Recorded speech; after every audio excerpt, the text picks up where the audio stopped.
السلام عليكم ورحمة الله وبركاته. أنا صاحبك قمر سوقاني ما شاء الله هي عاوز لجوج وحولي أضوش شدنا ونس أنا قوش شدنا إنه قوش شدنا ونس برني أنا قوش شدنا ونس أرجني وحنا جبنا مقالة مقدشة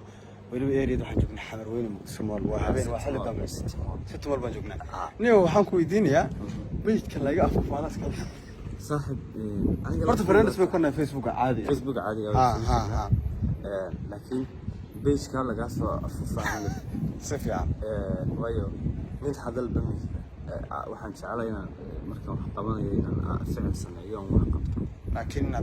jeclayn inaan wax asragaatay hadda ma adu awliye ilaahay baa iska taa awliyaduna wax ma dhibto marka aniga hayday maalmahan bal laba beej magaceedan ku qoran baan arkay iyagoo si jawaabaya waxa kale oo jira beejaj kale waliba waxyaabo aanan anigu oran ama aanan laftaydan aanan qorin la soo dhigo aan magacayga lagu isticmaalo laakiin waxa iga siyaabsan dadka iska aaminay 70 qamar bay arkayaan oo kii soo dhigaba way kama garanayaan waxaan maleynaa wax weyn dadka ma oga waynayna laakiin nabna cadayna waxaan isticmaalay labadeen baalka qalad baan wajin dadka in loo sheego la yiraahdo waynayna tagtiireed samaysan intaas bay aaminay ما تصل لفتركوده waxaad arkaysaa hadda fanaaniin waxa jiro caana oo tigta lala saartay laftirkeeda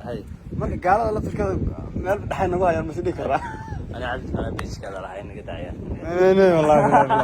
waan ku salaamaya saaxiibkay ku salaamaya iska basha dog sawaya namarkaaga soo weyti ki caadiga bas ku sawaya saaxiib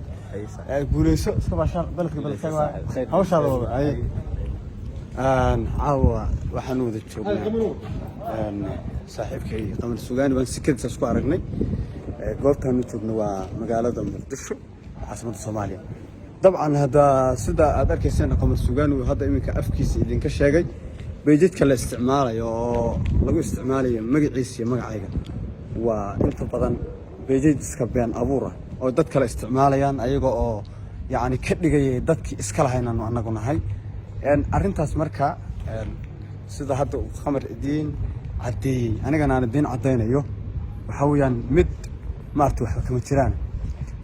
meeshan joogo wadartaan waa muqdisho caasimadda Soomaaliya nimanka odayaasha ku xigta